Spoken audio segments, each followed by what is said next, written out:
Gostaria de passar a palavra ao Francisco Aparecido Felício, presidente do Sindicato das Ferrovias e Empresa Paulista.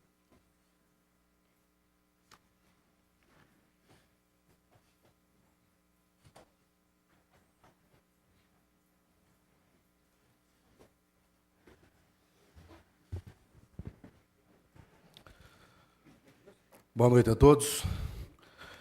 Eu quero, na pessoa do presidente da Casa, o vereador Paulo, cumprimentar a todos os vereadores que compõem a mesa. Quero, na pessoa do deputado Pedro Bigatti, cumprimentar os deputados e os demais vereadores, demais autoridades que, juntamente conosco, abraçaram essa causa.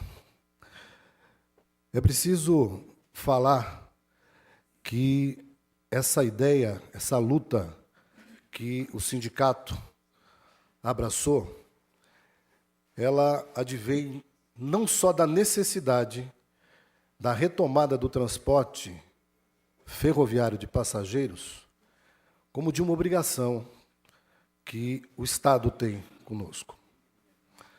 Primeiramente, quando nós vivemos a privatização da ferrovia, já naquele edital estava previsto que a concessão do transporte público ferroviário de carga estaria sendo feito naquele momento e, posteriormente, faria-se a licitação para o transporte de passageiros.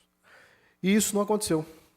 Simplesmente, uma única coisa foi colocada, que as concessionárias deveriam manter, por um período máximo de 12 meses, os trens que estivessem em atividade à época da privatização. E assim foi feito. Lamentavelmente, diferente do que aconteceu com a privatização das rodovias, a ferrovia sofreu toda a sorte de degradação, de depredação, de desvalorização. Para que se tenha uma ideia, a FEPASA, quando foi privatizada, ela foi inicialmente avaliada em 11 bilhões de reais. Acabou sendo vendida por 2 bilhões e 100. A concessão da FEPASA foi feita por 245 milhões. Esses valores, parte pago à vista e o restante em 112 parcelas. E tão logo o consórcio que ganhou a concessão assumiu a ferrovia, ele foi buscar dinheiro público junto ao BNDES, num valor 2 vezes maior do que aquele que ele estava adquirindo a concessão.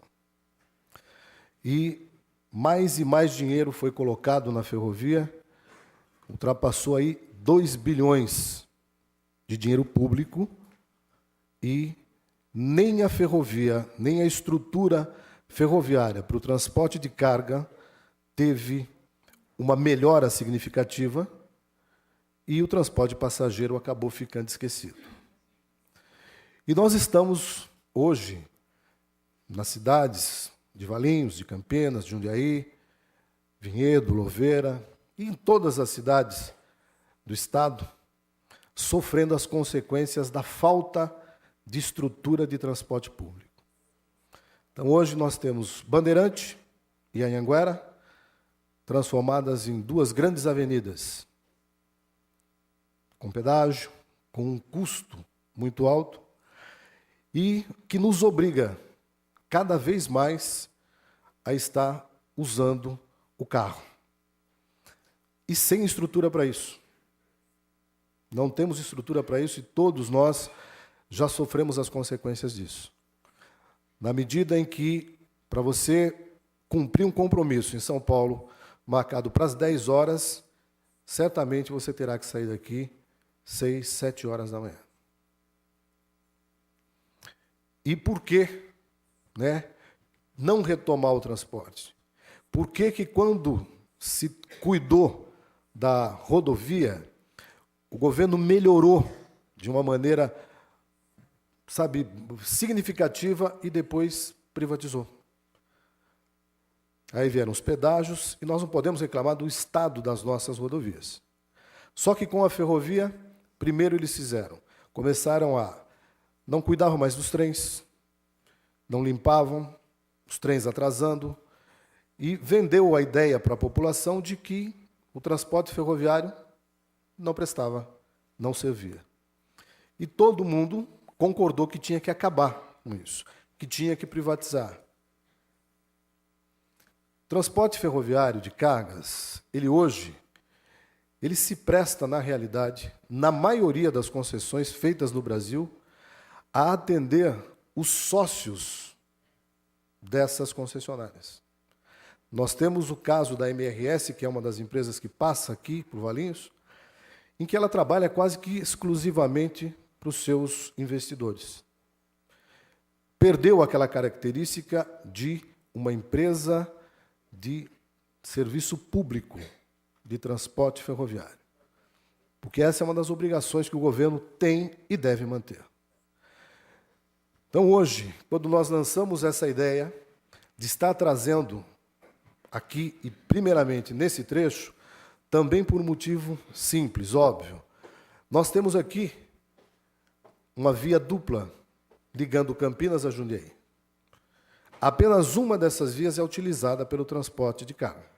A outra está não sendo utilizada, não sendo cuidada, e nem a preocupação levantada pelo vereador Paulo em relação às passagens de níveis e todas essas coisas que necessariamente teria que ter esse cuidado, teriam que estar cuidando disso, até porque em todas essas cidades a ferrovia tem essa característica, ela acaba passando no centro das cidades propriamente, isso porque as cidades acabaram se desenvolvendo em torno da ferrovia.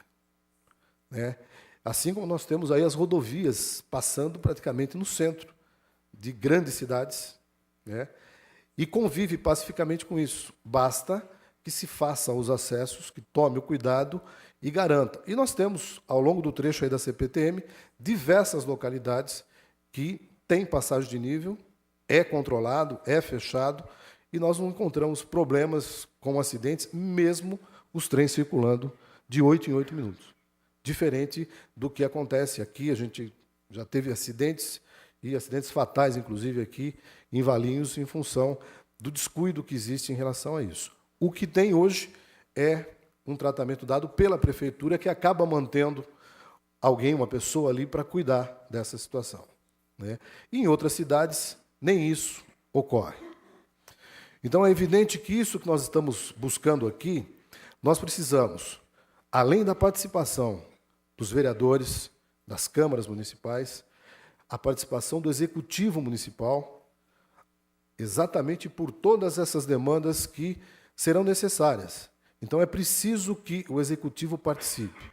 O Estado, evidentemente, tem a sua obrigação, na medida em que a CPTM é uma empresa de economia mista e sob controle do Estado de São Paulo. E também a União, porque o transporte, a concessão de transporte, é um poder da União. É ela quem pode fazer a concessão. Então, o que nós estamos fazendo, além de uma lembrança, de uma cobrança, e precisamos de todos vocês para isso, daí a razão de fazermos essas audiências públicas, pedimos aqui a participação dos deputados que vêm atendendo, vêm participando, o deputado Pedro Bigatti, os vereadores de Vinhedo, de Louveira, aqui de Valinhos, de Campinas, o deputado Gerson, que também está aí participando conosco, e outros deputados. O deputado Pedro Bigatti coordena à frente, uma frente parlamentar de logística, lá na Assembleia Legislativa em São Paulo, e está dando total apoio a essa nossa iniciativa. Então, e nós precisamos, mais do que nunca, da participação de vocês. Daí a convocação dessa audiência pública, que nós vamos colocar aqui, como estamos fazendo em linhas gerais, o nosso objetivo, e queremos a manifestação de vocês, a participação de vocês. Vai ter aí um microfone para que depois vocês possam estar participando. Isso é essencial. E, logicamente, que nós não vamos parar só na questão de audiência pública. Nós estamos já preparando outros atos, outras atividades, para que a gente possa transformar essa ideia, essa luta, numa realidade. Eu não tenho dúvida que é necessário, não tenho dúvida da necessidade, e eu tenho plena convicção de que todos vocês também sabem exatamente o valor que tem, né, esse trem. Porque não seria só para ir daqui a São Paulo, não, mas nesse trecho aqui muitas pessoas trabalham, né, seja em Campinas, seja em Jundiaí, seja em qualquer outra cidade, ou mesmo em São Paulo, e nós estamos buscando mais uma alternativa barata, segura, para a mobilidade dessas pessoas. O custo da passagem hoje na CPTM é de R$ 2,90. Alguém que está em Jundiaí pega um trem, vai, e esse trem ainda tem a integração lá com o metrô em São Paulo. Então, é barato. Então, é isso que nós precisamos. Nós temos aí um projeto do trem rápido, né, do trem de alta velocidade, nós temos aí o Expresso Jundiaí, que foi lançado pelo governador do estado, mas esse ainda não vai atender essa população, essa demanda, essa necessidade de um transporte barato para o trabalhador estar se deslocando, seja para trabalhar, seja para estudar, seja para lazer, seja para o que for. E nós tínhamos isso aqui. E temos uma estrutura que, com certeza, barateia.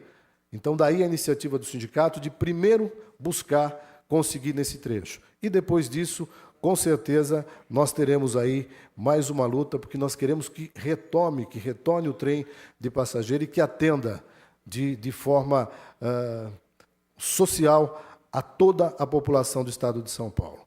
É esse o nosso objetivo.